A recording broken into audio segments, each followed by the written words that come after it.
Hello.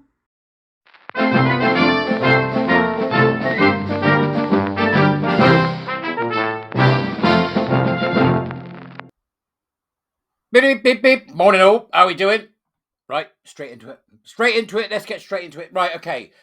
The Sandy Peggy case will be up and running again by this time. By the time you've read this, the Sandy Peggy case will be up and running. This is the NHS Fife nurse accused of misconduct in what has to be one of the biggest fiascos we've seen this year. Now, at the heart of this is a young individual. Everybody keeps calling her a young individual as if that's gonna stop her from being culpable for what she's been involved in, called Isla Bumba. Fantastic name. Isla Bumba. Right? Isla Bumba. And the Telegraph is reporting that NHS bosses warned not to scapegoat young official over trans row. I don't like the use of the word young there. It's simply NHS bosses warned not to scapegoat official over trans row. She's over 18. She has agency. She might be an idiot. She might well be unqualified for the position that she is in, which wouldn't surprise me because the NHS seems to be running on equity and cronyism. It's like we've now got a world of rotten boroughs again. So a trans doctor was allowed in a female changing rooms on wholly wrong advice from a qualities officer. An NHS trust that allowed a trans doctor to use a female changing room has been warned not to scapegoat a young equalities officer at a landmark employment tribunal resuming on Wednesday. Now, it's already resumed because that was Wednesday. NHS Fife accused nurse Sandy Peggy of misconduct after she challenged the presence of Dr. Beth Upton, who is a male, just biologically male, doesn't matter, but identifies as a woman, does he now? Great lumpen, walloping ossity that he is. And he did this in the changing facilities at Victoria Hospital in Kirkcaldy. In May last year, Miss Peggy submitted a formal claim to an employment tribunal against NHS Fife and Dr. Upton for sexual harassment, belief, discrimination, and victimisation. The nurse complained of being required to share a single-sex space with someone she believed to be a man. No, she was required to share a single-sex space with a man and being victimised for holding a gender-critical belief that biological sex is immutable. It's not a belief that biological sex is immutable. Biological sex is immutable. When are we going to get the press reporting this stuff correctly? This is the Telegraph, for God's sake. We need to get them to start reporting it correctly. It's just insane that we're still doing this. The first stage of the tribunal was held in Dundee in February this year, and it is scheduled to resume on July, well, it did resume on July the 6th, with a further 11 days of evidence expected. In light of the Supreme Court ruling, what are NHS Fife playing at here? We've got some entrenched morons somewhere there, haven't we? Really entrenched morons. Not least of all because they're the morons that gave the moron the job. Right? That's half the problem. And what they're right to say, don't scapegoat Isla Bumba, but that's not to say that Isla Bumba doesn't have full responsibility for this. She certainly does, not least of all for taking a role that she was in no way qualified or, by the sound of it, intellectually up for. Isn't it? You know, we're seeing this all over the place. Incompetence.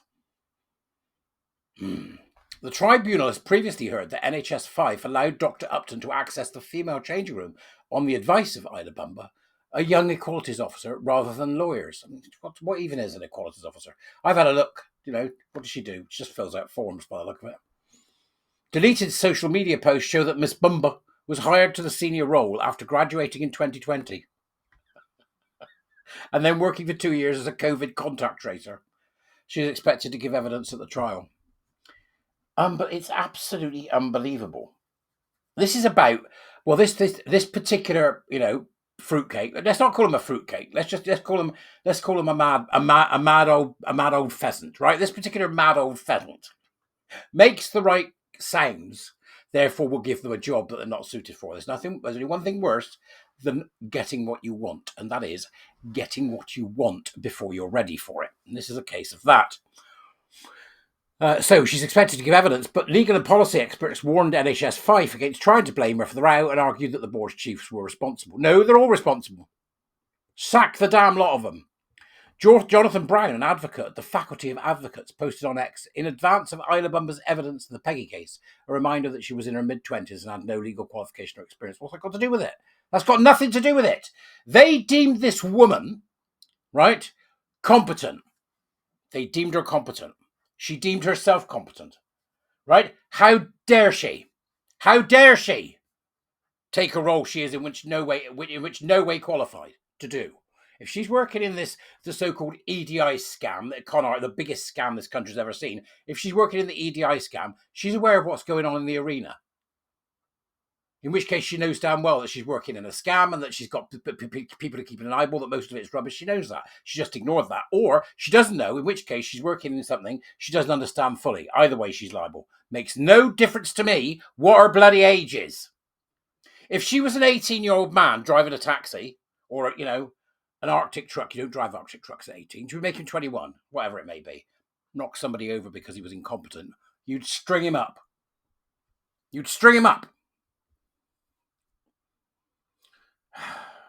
Of course, she should have told them to ask a lawyer. And of course, her advice was both wholly wrong and in tune with fashionable views.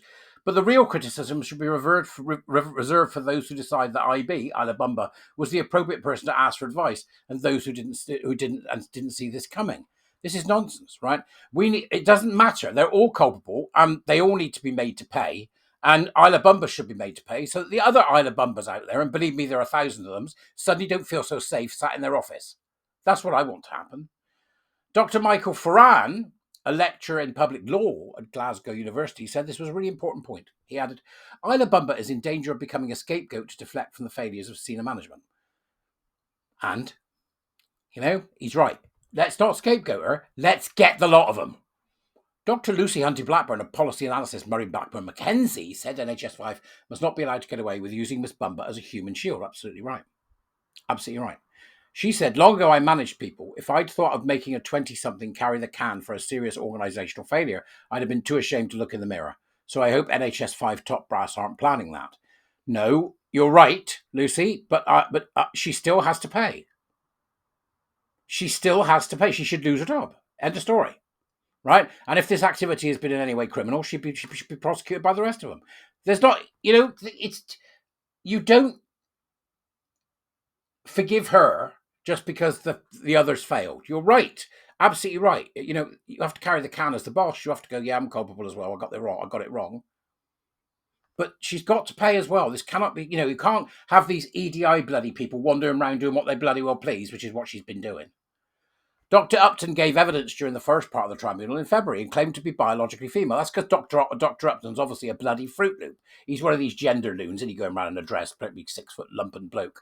It was not possible for the doctor to have held a gender recognition certificate at the time of accessing the change room, meaning the medic was legally male. No, they were just male. NHS guidance states that trans people were allowed to use the change room, and it goes on and on and on. Go and have a look, right? Why they are still going after the Supreme Court clarification is utterly beyond me. But this is the type of thing I'm afraid we're going to be embedded in for a long time. There are organisations ignoring the Supreme Court clarification everywhere. There are organisations who still think trans is a real thing. And there are people who are absolutely committed to keeping this cultists going and to making sure that gender remains and is embedded in our society. EDI, DEI is a corrosive, and it all must go. All of it. That's where I'm at, but you let me know where you're at. Come be a war teacher. Do the usual. I'll see you later. Bye-bye.